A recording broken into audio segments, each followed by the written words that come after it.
is Louise Punter. I'm the CEO of Surrey Chambers of Commerce, and I'm absolutely delighted to welcome members from 14 chambers across the country, from Devon to Renfrewshire. So we really have around 700 of you out there, which seems really odd when I'm looking at a blank screen almost. We're particularly pleased that many of you have come because you're looking to prepare yourselves for the 1st of January 2021. When the transition period started, there seemed to be plenty of time to prepare, and then coronavirus hit. And I have to say that it feels as though people have forgotten about the 1st of January. However, your presence here today makes me feel we're back on track, so that's really good. We won't be able to cover everything today.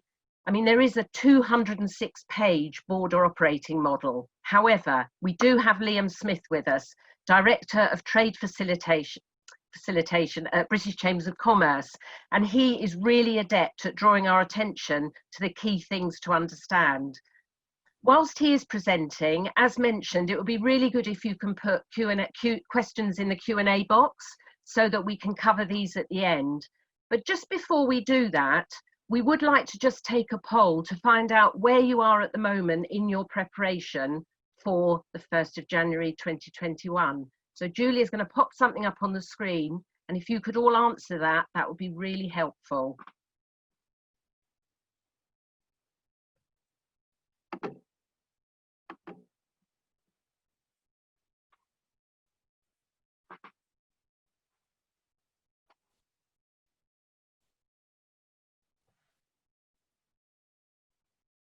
Okay, so I can't see how many are answering it, but hopefully you're all answering whether you're prepared, very prepared, somewhat prepared, not very prepared, not prepared at all, or not applicable. But we're certainly going to push you up that scale after you've heard from Liam. So there we are, somewhat, that's good, that makes me feel more comfortable. 59% somewhat prepared. And by the end of today, this session, hopefully you'll be all in the very prepared, or ready to get yourself very prepared. So without further ado, let me hand over to Liam, and he will talk us through what we need to be doing. Thank you very much, Louise, for that introduction, and welcome everyone to today's webinar. It's interesting to note that whilst some 59% are somewhat prepared, 77% very prepared, we still have around 30% of companies that need to be prepared that are not very or not prepared at all. So for all of you, I hope to bring some enlightenment perhaps today. I say I hope to do that, who knows? I'm sure there's a variety of experience in the room today on the webinar, but if I can teach you one thing today, then that will be a bonus in helping you get into a state of readiness. Anyway, I'm going to share my screen now, and we'll move on to the presentation. I think you can see that now. So the agenda today then, what am I going to cover? I'm going to cover mainly the new UK border operating model. I say model of models because actually there's one still missing from action. We're going to talk about what you need to do right now. I'll briefly touch on Hmrc funding, and I'll also briefly touch on future trade agreements. I'd say what are the chances? Well, you know, we'll go on to that later and discuss where the government is so far in respect of what our future trade plans look like at the end of this year. So what's the background to this? The background is that the UK formally left the European Union on the 31st of January this year. So we've already left. Brexit has happened, but we are in this period of transition, which ends on the 31st of December. And given that you're all on this call, I think you probably already know that. Clearly, EU and UK trade negotiations continue, but they do look like they're going to take us to the wire. But that does form part of the background, of course, to this call today and what you need to do between now and 20 weeks from now, when the end of the transition period will have been reached. The UK border operating model was published, well, actually slightly more than 30 days ago, probably 37 days ago. And it does say that we'll have full UK border controls from the 1st of January 2021. So that's unequivocal. We will have control over borders, and businesses will need to be compliant with full customs control at the border. However, there is 6 months of what was called stage introduction to full customs controls for EU imports only. Important to stress, that only applies to EU imports, but there is a staging of controls that businesses may want to take advantage of. Safe and security declarations have been waived for a 6-month period. And it's important, therefore, to point out that no staging of the EU imports can be used for controlled or excise goods, or of course EU exports. And full phytosanitary and sanitary changes have been delayed until April, and I'll come on and say a little bit more about that as we progress. So what is changing? Just to stress the point that for rest of the world imports and export, nothing significant changes there. There is some changes to the way that the duty and VAT can be accounted, but in principle, the declaration element remains unchanged. So if you're importing or exporting already to the rest of the world, there's no change there from 1st of January. There is the addition of full declarations and border controls for EU exports from the 1st of January. And it's worth saying that from July 2021, the same will apply to EU imports. So really, the additionality is that full declarations are required for EU for export, but not yet for import if you choose to take a staged approach. Some businesses may, in fact, choose to simply move to full declarations on EU imports from the 1st of January because systematically that makes sense for them. And there's a small summary there of that change. That will provide some options for businesses. As I already said, some businesses may decide, actually, we're going to turn to full import controls and full declarations on EU imports. We're doing that anyway for the rest of the world, and they may already be doing that or intend to do that for EU exports. So the decision is, do I go for the staged approach or full declarations? Will I use simplified declarations or full declarations on all exports? So although you have to make a full declaration on export, you can use a simplified procedure and make a summary declaration each month by, I think it's the 4th of the month following the month of export. So there are some choices also in that. And then when it comes to duty and VAT, you could either acquit yourselves of your duty and VAT payments as they come due, or you can choose to use the staged approach, which will give you time to pay for your duty and VAT as much as 6 months after the point of import. And if you want to do that, that will mean that you'll need to use entry and declarants records. So you need to account for all of your EU imports at the point of import, and then make a summary declaration later, up to 6 months after the point of import. And it's at that point that you would make the declaration for duty and VAT and pay for those liabilities. And so the options really are open for businesses to either just go for full declarations on everything, or to do full declarations on some of your transactions and delay the staged, and use the staged introduction to delay the making of full declarations or summary declarations later, and to pay for duty and VAT later. And that can have some significant benefits for businesses. In terms of VAT, the 1st of January also brings in a return to postpone VAT accounting. And what postpone VAT accounting does is it allows you to declare the VAT due on goods at the point of your declaration, but actually to pay for the VAT in your next VAT return. And so if you imagine that you were going for full declarations from the beginning of January, then you would make your declaration at the frontier either yourself or through a broker or intermediary. You would have a calculation of the import VAT due on those goods. You would account for that in the declaration, but appoint your VAT account as the place where that VAT would be collected. And that would be in the next time you made a VAT return.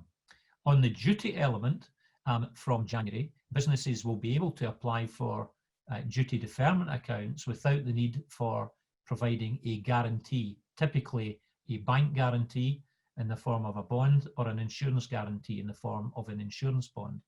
So the details of quite how that system will work are yet to be published, but nonetheless there is a commitment in the border operating model to offer guarantee-free deferment accounts for businesses with a good trading history and a good history of paying their VAT and tax, obviously, to the Treasury. If all those things are true, then for your business, then HMRC will set a threshold, a ceiling, up to which you will be able to declare duty and defer duty until the 15th of the month following the importation. Moving on, just some detail here in the slide pack, which I should say to you, save anybody asking the question, will you receive the slide pack? You will. After today's webinar, that will be sent to you. Alongside any questions that we've been unable to answer on the call. We'll take the time to answer all the questions and we'll circulate all of those as well. So there's some detail here on UK border exports, but I highlight some of the things that you can do right now. One of those is check with the Hmrc Trade Tariff tool that's available online for any license requirements and any duties that will be due at the country of import. You can also, you can look up your commodity codes specifically for the goods that you typically import into this country or exports. You can see information on simplified declaration procedures and how to enter details in your commercial records for export. You also see some information on there on GVMS, the Goods Vehicle Movement System, that is coming into place for exports, and that will be particularly pertinent on GBNI border. I'm going to talk about that in a moment. And the way that goods for export will, the flow of those goods will change such that your haulier will need to know about the goods and that you've made a declaration before they collect goods from your premises if you're exporting outside of the UK. And that's to enable pre-notification to HMRC and for HMRC and government bodies to decide whether they want to inspect those goods and reroute the vehicle to an inspection point or to the port inspection should that happen later. And all of that will take place while the goods are in transit in the UK and heading for the frontier. I should point out that if the haulier doesn't have the right to proceed to the port, then the Department of Transport now has laws in place in order that they can turn the vehicle back. On safety and security and pre-notification, I've just listed some detailed information there, but safe and secure import decks will be required for imports from the EU into GB from July. So that's the 6-month delay in safety and security declarations requirement. And actually that declaration would be made later when the summary declaration is processed 6 months after, up to 6 months after the point of import. And also I make the point on entry summary declarations, including consignor for transit, and so on, will be required at the time of arrival. So there's some detail on there for you to pick up on later. Same on SPS. 1st of January, we've got the introduction of a number of new processes for animal products, fish, shellfish and their products, live animals, plant and plant products. That's a very broad range of goods, and the controls include the requirement for import pre-notification. So anything coming from the continent will have to be pre-notified at the border. The usual export health certificates and the documentary identity and physical checks at the border or inland for temporary. So the point here is that the full border controls will be in place, but there'll be some derivation from the full border controls until DEFRA get up to speed and have systems, processes, and inspection points posts in place. Some changes will further changes take place in April for the SPS checks for GB, and full controls will be in place in July 2021 when the border control posts they would expect them to be constructed and operational. I should say that on GBNI there are some differences that will apply to GBNI, as goods will be moving into the EU customs territory when they go from GB into Northern Ireland. I'm highlighting here the control goods list. There is, obviously a link in the gov.uk website.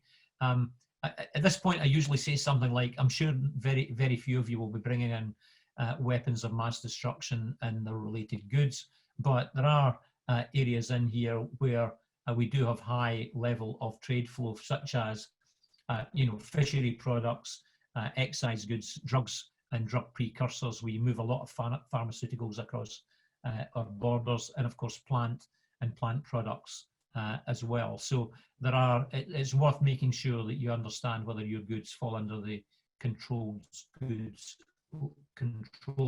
goods list, even if you have, particularly rather, if you have only been trading with the EU.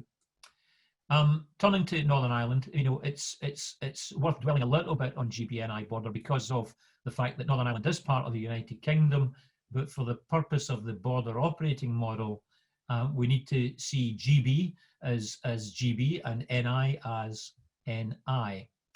So there is a new GBNI border operating model due. It's been in the weeks ahead, during the weeks ahead for the last, well, actually since the UK border operating model was published.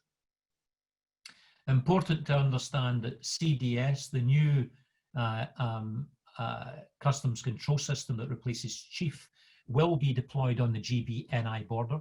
And so entries will be made in CDS, not in Chief. So you need to ensure that your broker intermediary is up to speed with that and has that capability in place. There will also be the new goods vehicle movement system, which was announced for RoRo traffic, will be deployed on GB-NI border, and that will be from the 1st of January, and that will have implications for you as a business if you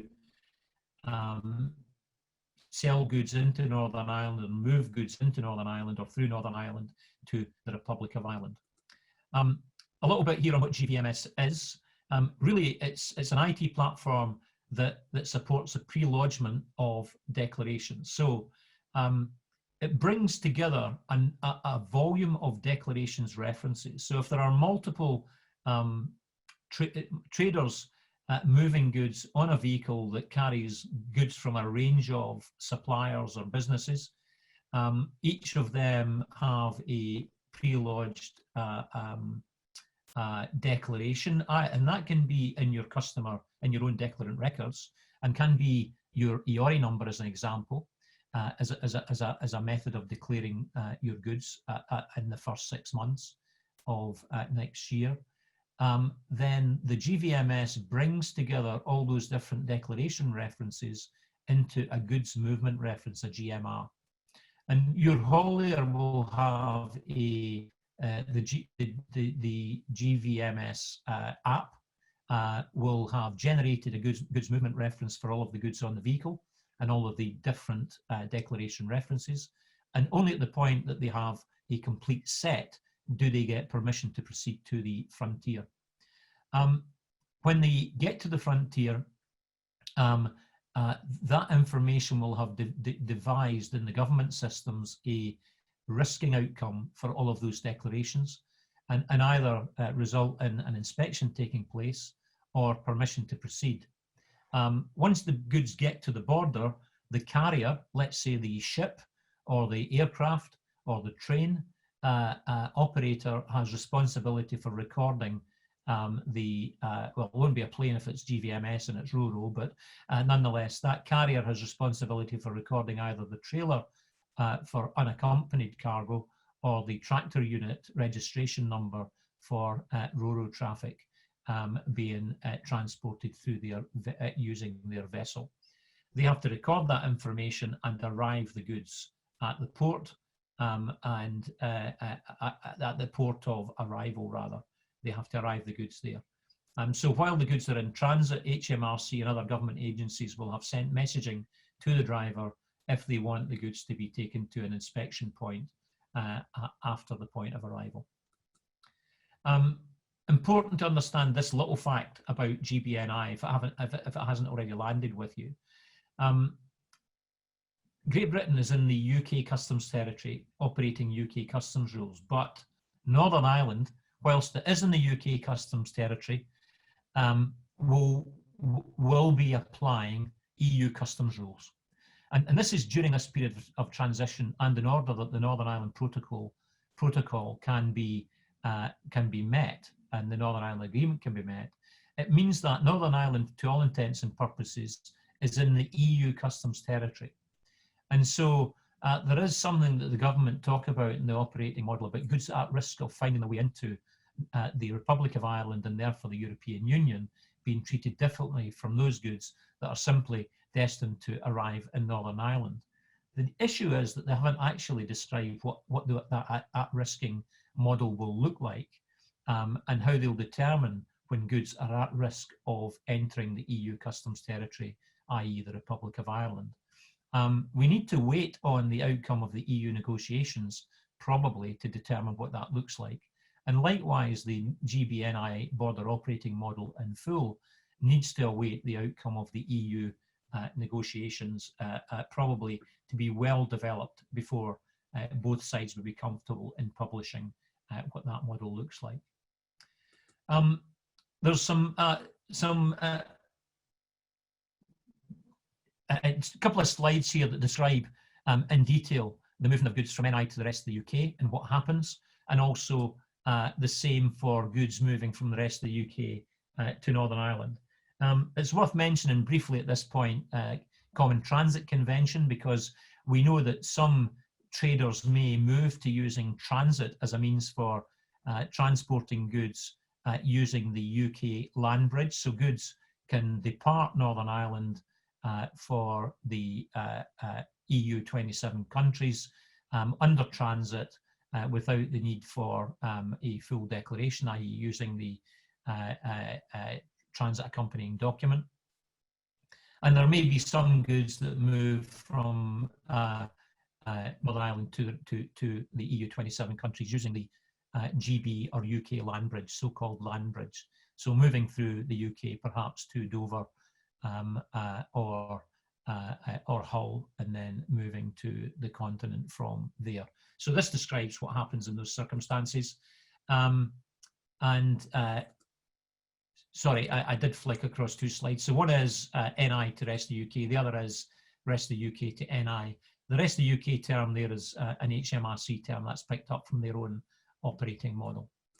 On GBNI carriers, again, I'm just highlighting a few things. You can look at that in detail, but it does make the point that carriers, i.e. the ships, the trains, Eurotunnel and so on, can refuse boarding to any vehicle that doesn't have a valid GMR. So it places a lot of responsibility on the carriers and also on the hauliers to be able to ensure that they get this information correct. So turning to what you need to do right now. Well, I'd be surprised if you don't already have an EORI number, but if you don't have an EORI number, then I urge you to make application to get one of those right now. It's not a complicated process, but you need an EORI number to be able to import or export goods to and from the EU from 1st of January. You indeed need it today for the rest of the world. I urge you to go and establish what the commodity codes are for the goods that you move around, either import or export. And also to look at the customs valuation based on WTO rules. This will prepare you for day one no deal if we indeed don't get a deal with the EU. you need to know your customs valuation, and it will serve you well, and most of the work will be done for you in terms of customs valuation that you'll be able to work back from in terms of a UK-EU deal, should that indeed come to pass. Also understand the records that you must keep if you intend to use entry and declarant record, or in any case, the records that you must keep to be compliant with customs rules and HMRC regulations, in order that you are compliant with HMRC. Also, what you need to do is you need to have the ability to give an instruction to an intermediary, or the ability and connections to make full declarations. And the connections I'm talking about are software connections between your software system, HMRC's Chief and CDS systems, and also the port inventory systems, the CSPs. So if you choose to go down that route, you need to get those connections made, but also understand how to use those systems. Or if you intend to use an intermediary, then you really need to have sufficient knowledge and understanding to be able to give an instruction to your intermediary in order that they can act on your behalf. And the last thing I say to people is kind of basic things that you need to understand. There certainly is the rules for the borders you'll trade across. So the rules for the borders between the UK and the EU would be one border. Of course, you can't understand that until we know the outcome of the EU negotiations. But for the rest of the world, you can, and there are systems that you can access in the EU currently. We're still in the transition period that will describe the duties due at the borders of the rest of the world. And there's also that trade tool that HMRC have developed that you would be able to access to find out that kind of information.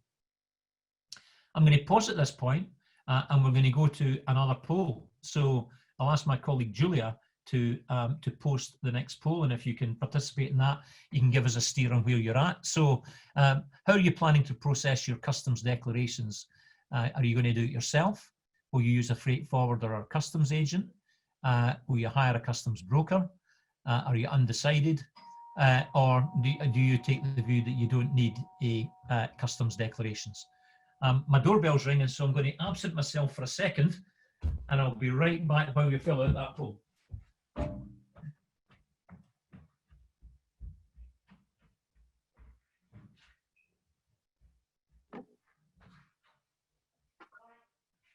The joys of webinaring from home.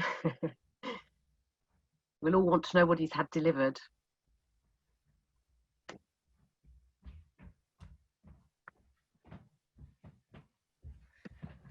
Back in the room. What was it? It was the postman, Louise, delivering a parcel. He has to ring the bell and see someone removing the parcel so that he can sign for it for you. Excellent. So we got 77% of you have voted, and we can see that 60% will use a freight agent or forwarder.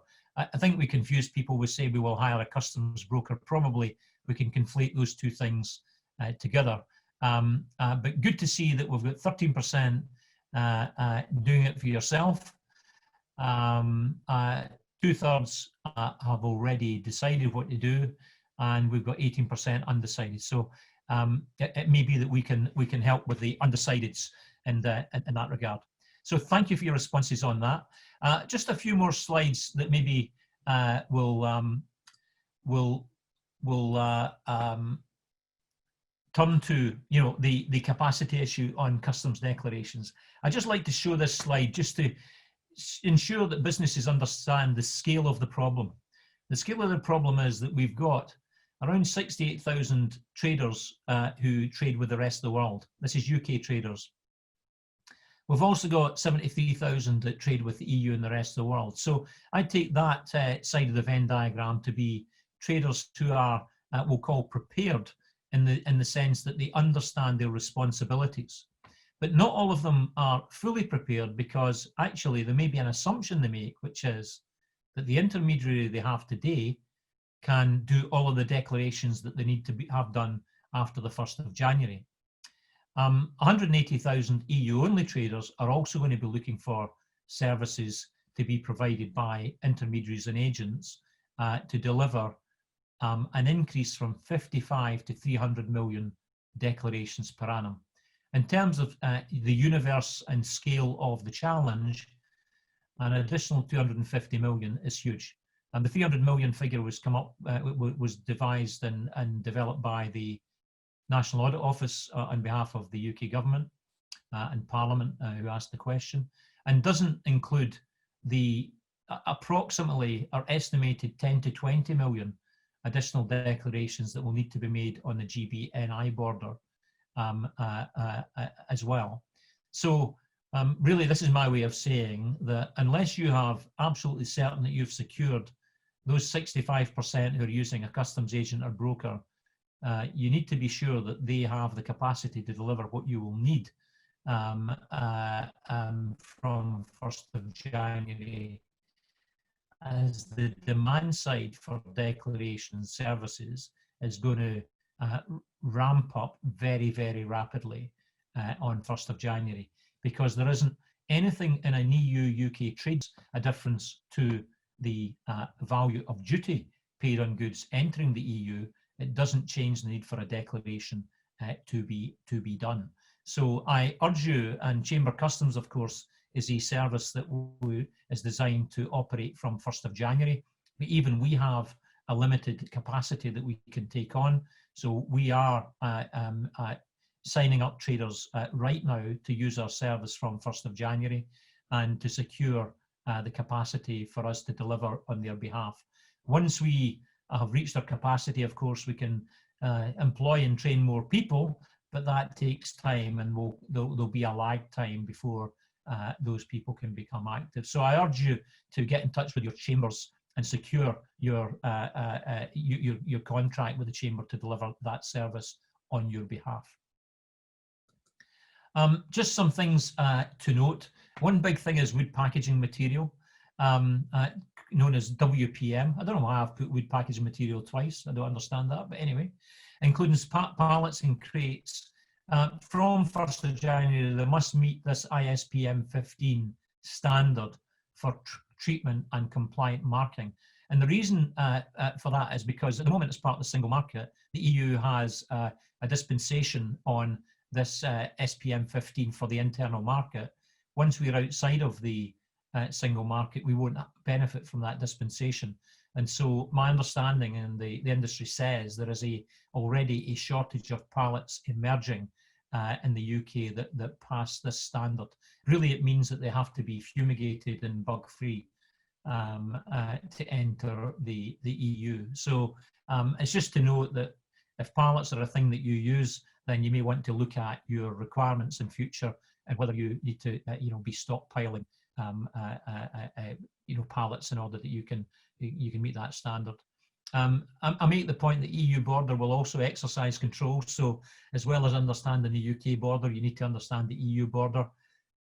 If we get no deal with the EU, Wto tariffs will apply. They're published, our schedule is published, and so is that of other countries. So you can investigate the tariff impact on your goods right now. And there may be additional measures, compliance measures for your goods entering the EU. You need to check those.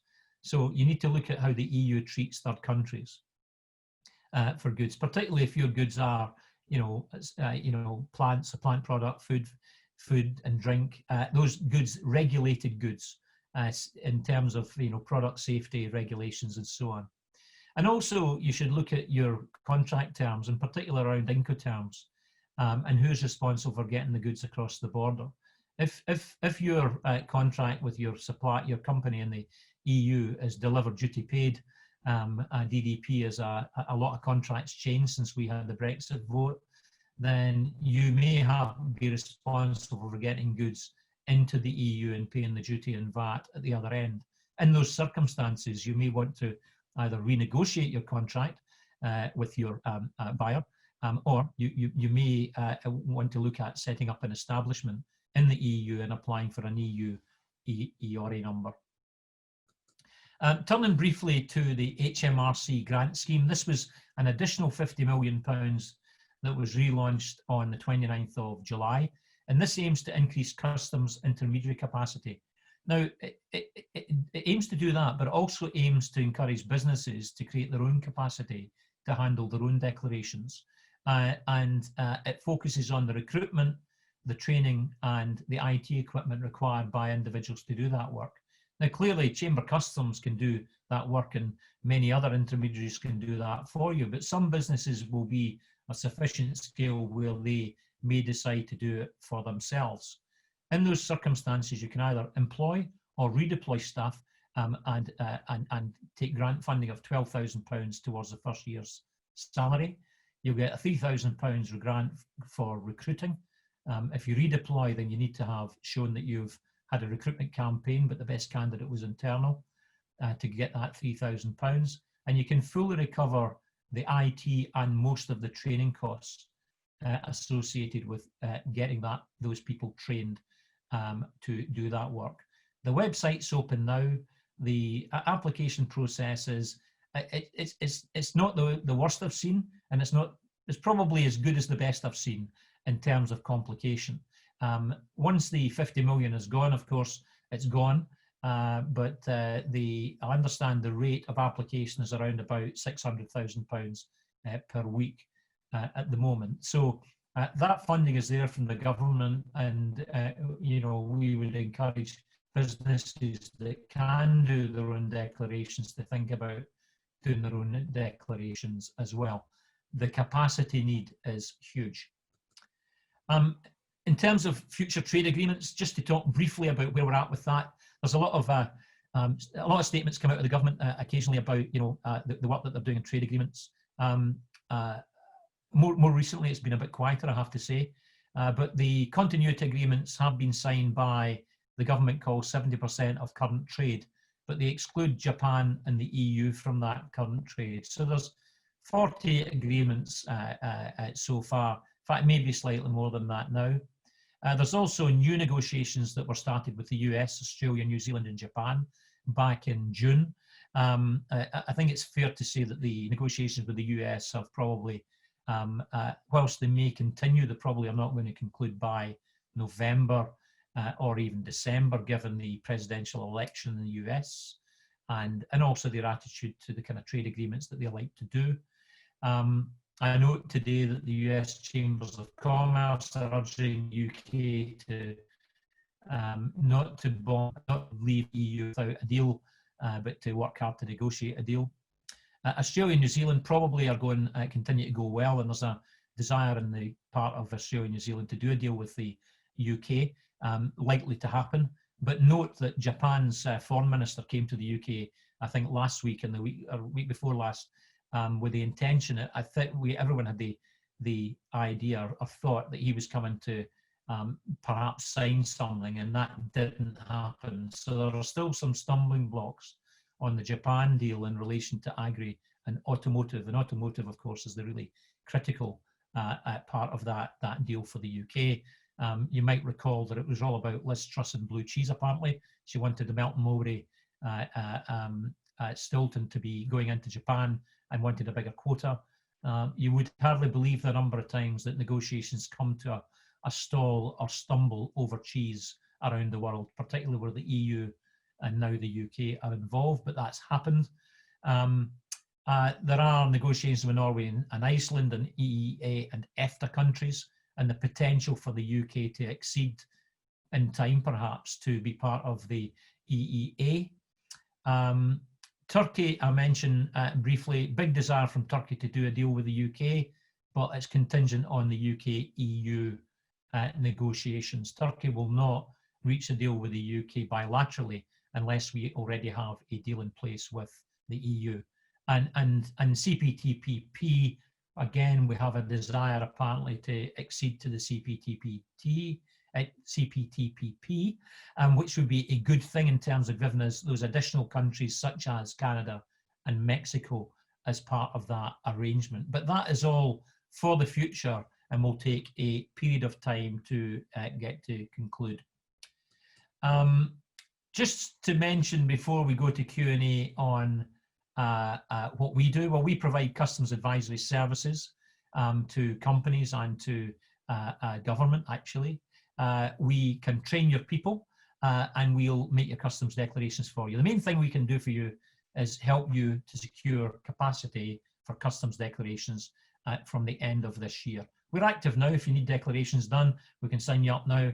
We're trading right now, but for most people in this call, I think it may be from 1/1/21. We operate in 42 locations. We've got 140 people who are trained to our standards. We're directly linked to HMRC Chief and CDS systems. We're directly connected to all UK inventory link ports, and of course we can clear on non-inventory link ports as well. We'll provide clear pricing and line-by-line invoicing, and we're HMRC compliant, so offer peace of mind. That concludes my presentation. There's some more information there on the slide pack that you will receive at the end of this event, alongside responses to the Q&A that we receive in as far as we can do that. Anyway, I'm going to stop sharing my pack. I'm going to turn back to Louise and say thank you for your attention. Let's go to Q&A. Great. Thanks very much, Liam. And my job now was to say, please do put questions up on the chat screen. However, there was no encouragement needed for that. We have many questions, but we will, if we don't get through them all, which I'm pretty sure we won't, we will come back with some answers following on, via your chambers. I'm going to go first, though, to a question that we were sent in advance, as somebody took the trouble to send it to us. My business mainly imports from Japan and USA. What changes are there, if any, to importation from these countries into the UK? I think you covered it a little bit. Yeah, from those countries, I mean, Japan perhaps depends on whether we reach a bilateral deal. It was Japan and US, wasn't it, Louise? Yes, Japan and USA. So, yeah. So if we reach an agreement with Japan, there could be some preference arrangements in place whereby you would be able to bring goods from Japan into the UK without the payment of duty if those goods were covered in the agreement, in the trade agreement, and they reach the origin standards that are required. For US, no change again unless we reach an agreement with the US, which looks unlikely for 1st of January. I think Japan is possible for 1st of January. US unlikely. With regard to everything else, the only other changes will be the way that you account for VAT, if you choose to use postponed VAT accounting, and how you account for duty, if there are any to be paid, and whether you decide to apply for a duty deferment account without the requirement for a guarantee. Many companies at the moment utilise their intermediaries duty deferment account and pay fees to do that. You can avoid the need for paying any fees to an intermediary on deferment if you get your own duty deferment account set up with HMRC, which I understand will not be a complicated process. And certainly on postponed VAT accounting, the instructions already exist on gov.uk on how your finance team would handle postponed VAT accounting in the future. So I urge you all to have a look at that and to get ready to help your cash flow by postponing the payment of VAT and duty. So most of the questions we have, and you've talked about goods. So I'm just going to ask this one: how will a hard Brexit affect freelance translators, as in sole traders, who provide services and not goods? Yeah. I mean, it depends how you're set up as a company. To be honest, it's a level of detail. When I hear translators, I think it's goods. It's not goods. It's services, of course. Typically provided remotely, unless you are sending translators into Europe. If you're sending them into Europe, then you need to look at the visa requirements and work visa requirements. That's all available on gov.uk. If you're selling the service across borders, then you need to look at where the services are hosted and the transmission arrangements, which are unknown as yet because we haven't reached the full an agreement with the European Union. So that's a question that remains currently unanswerable in full. But if you are offering a remote service, you will be transmitting from jurisdictions, and it's an area of expertise that I don't have. So I would urge you to get some advice on that. My focus is on goods and not so much on services. So I'm sorry I can't be more fulsome in my response. But you need to look at, if you're moving people, how you move people. If you're moving data, how you move data. Okay. Liam, will an ATA carnet be needed for sample movement around Europe? It will, yes. Good question, good answer. Straight into that one. I'm just going to go for perhaps some slightly more generic ones that so that I think this is a good one and very much in the chamber world. Is there a list of the basic key things to allow business to almost do a checklist that will help us to ensure as a business we can ensure we've ticked as many of the boxes as possible? Well, one of my slides gives you the core things that I would say are your tick list. If I was sitting in a business looking at this, that's the tick list I would be looking at, because if you generate that information, it will one, educate you a bit more if you don't know that information right now. It'll prepare your systems, and whether that's in a spreadsheet form of the knowledge you need to have about your goods. It'll have implications in terms of duty and VAT, and whether you need to apply for a deferment account and deal with VAT if your goods are VATable and subject to duty.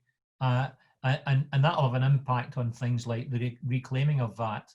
If you pay it at the border, you obviously want to recover it when you sell the goods in the UK. So it will have implications in terms of your financial controls, cash flow, and your business's trading forecasting, and also contracts. That's the checklist. Use that list as a starter. Great. Let's go for a VAT one, but quite technical. The postponed VAT accounting on import is based on the frontier declaration date. Will this work with customs warehousing removals? Will there simply be a VAT code alongside S and Z? I don't know what S and Z is. I hope you do, Liam. That's technical. Again, I'm not a VAT accountant. You need to speak to your VAT accountant to get an advisory answer to that. But in terms of PVA, if the goods move to a customs warehouse, the point at which the PVA, the postponed VAT, is triggered is when the goods leave the warehouse, is my understanding. So if you're moving directly from the frontier to the warehouse, the goods are still at the frontier in effect while they're in the warehouse. They haven't crossed the frontier. Okay. So on imports from EU of non-VATable products like coffee, this person's assuming no VAT payable. My advice there is go and look at the UK general tariff, which has been, that's the tariff that basis you would look at. I won't answer it for coffee specifically, but I'll answer it generically. That if the goods are zero VAT rated in the EU, it's probable that they're zero VAT rated in the UK, but I wouldn't assume it. Check with the UK general tariff about the VAT rate at the UK frontier. Okay. Where is it possible to find out more information about the duty deferment account without guarantee? Do we know yet when we can start applying for this? We don't know, because the Hmrc have not yet published the guidance. They have said they're going to do it in the border operating model, so we can be sure that they are. I think they're working out the detail on that. Bear in mind that companies can still apply for a duty deferment account today and a customs comprehensive guarantee today. So you could still make that application. The question in my mind would be, if you simply want a duty deferment account, then why would you? So I think you just need to hold off until that guidance comes out and is published. Again, I expect that will happen fairly soon. Probably it's been complicated by NI, in that if you think about it, a trader in Northern Ireland could apply for a bond-free duty deferment account from the UK, but they would need to split the use of that deferment account in terms of what's used for an EU customs territory and what's used outside of the EU's customs territory. So I think there's some complications in there they're trying to iron out, given the discussions I've had with them. But it is soon. Quite how soon, I don't know. But the commitment is that those deferment applications will be dealt with in time for their use. And if you delay the introduction of full declarations, you won't actually need that duty deferment account until July of next year at the earliest. So there's time. Going on to customers who require certificates of origin and EUR1 certificates, the question is, do we apply for these as normal, or are there new procedures in place for those documents? You will apply for them as you do currently, and your Chamber of Commerce, if that's who supplies your certificates of origin and preference certificates, will keep you up to speed with, well, they will respond to what you can apply for. So we expect the system of the EUR1 system to continue with those countries where we have rollover and trade agreements currently. And the issue, the certificate will be a UK EUR1. We already have those printed and in stock, as well as which we have UK certificates of origin printed and in stock at our chambers, ready to roll out. We had those ready for day one, no deal. Clearly, the thing that we don't know about at the moment is the trade agreements that will be active for preferences. And we are forward-looking in terms of those countries where we have preference arrangements with at the moment. If we didn't have preference arrangements at the moment, what certification would they require? So that chambers will be equipped from the 1st of January to respond to your certificate of origin requirements. I guess the best thing to do is check and ask. Okay, and I think the next one is probably going to be the same thing, but if we already have everything managed by our carrier, will this continue? Well, the only question I would ask my carrier in relation to that is, it would be a question I would seek a reassurance. So if the volume of activity through your carrier remains the same, that's to say, if you only export to the rest of the world or import from the rest of the world, then nothing significantly changes. You should be reassured. But bear in mind, your carrier will have other customers who currently import and export rest of the world and the EU, where there will be new requirements for declarations to be made. So the burden on your carrier will increase. The question should be, can my carrier cope with the additional paperwork and processing that I'll require, as well as all their other customers? And what have they done to scale up to meet this additional demand? So if we go from 55 to 300 million, that's a 5 and a bit fold increase. So has your carrier made arrangements to be able to double, treble, quadruple the volume of transactions they're processing? Not necessarily goods they're carrying, but transactions they're processing. That's the question I would be asking. Yeah. And in terms of ex-works exports to EU, who handles the declaration? Well, the answer actually is the same as for the rest of the world. It should be, I would suggest, the goods are ex-works. If your buyer is handling the export declaration, you still have a responsibility to prove the goods were exported. And so you must have record keeping that ensures that that happened. And the best way to do that actually is to do the export yourself. So if you make the export from your company to your supplier, you have proof of export from the UK, and therefore you're VAT and HMRC compliant in respect of those goods. If you don't do the export yourself and you sell ex-works, you must have mechanisms in place to ensure that your buyer provides you with proof of the export having taken place. Many companies put this into their supplier agreement, such that, for example, they'll have conditions in their supply that say, if you don't supply me with a proof of export within 28 days, I will bill you for the VAT on the goods. Yeah, so you need to have systems and processes in place to ensure that you are compliant, because even if you sell ex-works, in HMRC's eyes, if you're claiming the goods were exported, then you are the exporter of record. Okay. We supply machines that we manufacture here in the UK, and sometimes they get sent back to us for repair under warranty. Would these shipments be treated as a temporary import? They can be, if you deal with them as a temporary import, then you have an authorization for IPR and OPR. So this comes down to you having the appropriate authorizations in place, and so if you're doing that from the EU currently, and we'll have border controls, then you probably need to apply for those authorizations and get that application in now. Typically, HMRC turnaround times for most things 120 days. They say they're processing at the moment at around about 67 days, but as the volume of applications increase, that may slip a bit. So the sooner you make applications like these, the better. Okay, this is a very straightforward question. Could you define full declaration? Well, it's not a supplementary or a summary declaration. So for some HMRC procedures, such as simplified procedures, something called CFSP, Customs Freight Simplified Procedures.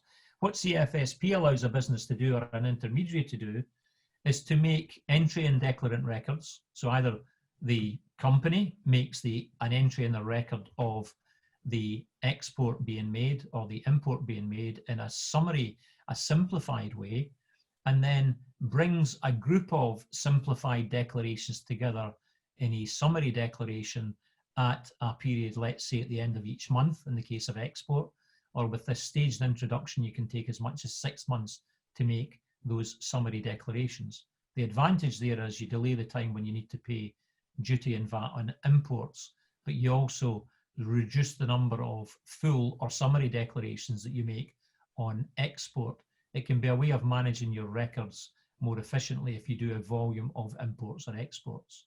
But you need to be authorised to do that, or have this staged introduction period that we're given from June to June next year. A full declaration is just what it says. It is a customs declaration in the fullest terms. For some businesses where you're exporting the same thing regularly, you only have a few things that you export with a few commodity codes. That can be fairly easy to do and to implement the system to do that. So you would just make full declarations. If you're doing a high frequency of declaration, it can be useful and advantageous to make summary declarations. Let's say you do 100 declarations a month, then you might want to make them under simplified procedures and to make one summary declaration at the end of the month. So it's a full declaration. I don't know any other way to put it, Louise. Okay, another sort of straightforward one. Where can I look up customs valuation for World Trade Organization, WTO? So that trade tariff tool that I referred to in my first slide on HMRC, but also you can go into the WTO and you can look up tariffs there on WTO website.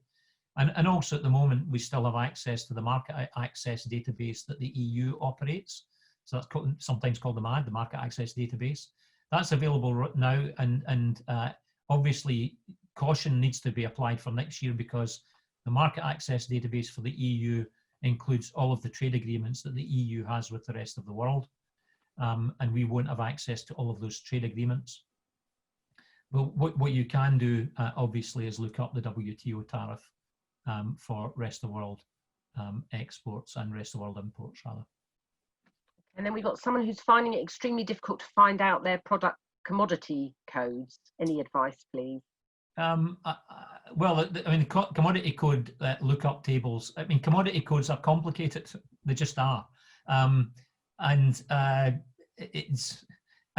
they're not difficult to find. They're difficult to interpret, because some products can fall across multiple commodity codes, and so the thing is, if you're not able to find that definitive information yourself, then talk to an intermediary, a broker, or an advisor who can help you.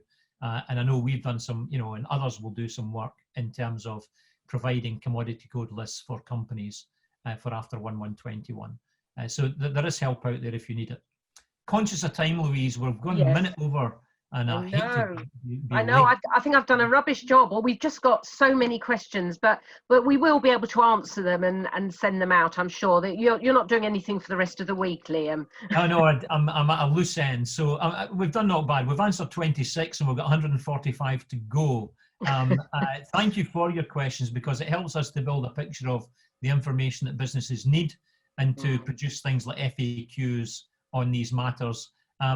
We also, we don't share your name or who you are or whatever, but a compendium of these questions we do share with colleagues in the HMRC stakeholder team to help inform their understanding of what businesses want to know about and want clarity on. So thank you all for your participation. I hope it's been a useful exercise in joining this and giving us your time this morning. Yes, I'd like to thank Liam for his amazing knowledge, and thank you all for coming, and especially because it's chambers all across the country. We're all sort of aiming to the same objective, to get those goods travelling across the world. And please just keep connection with your chambers. We will be putting out information on a regular basis about what's happening, and we will be preparing ourselves to assist you as you go forward. So thank you very much for coming today, and look forward to seeing you all on events in the future. Thank you. Yes, thank you. Bye-bye.